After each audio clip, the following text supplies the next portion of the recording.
In this video, we will share top tips how organizations can protect information security as well as privacy.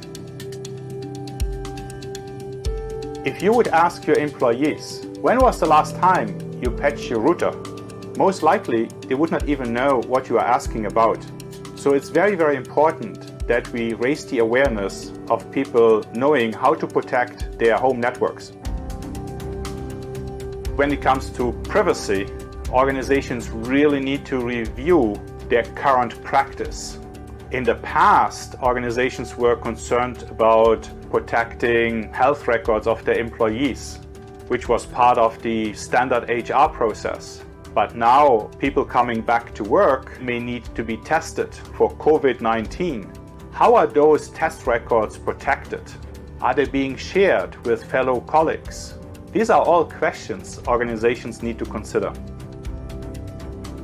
Not all organizations will come back to work at the same time. It will be staggered, and therefore some of your suppliers might be not available to supply the required components in the right quantities. There might be also delays in supply chain shipments, and all these kind of aspects need to be considered by the organization and need to be part of the organization's risk assessment. Organizations need also to consider how to streamline the onboarding of new or alternative suppliers. This also means that the process of parts approval needs to be streamlined and needs to be considered to be more agile.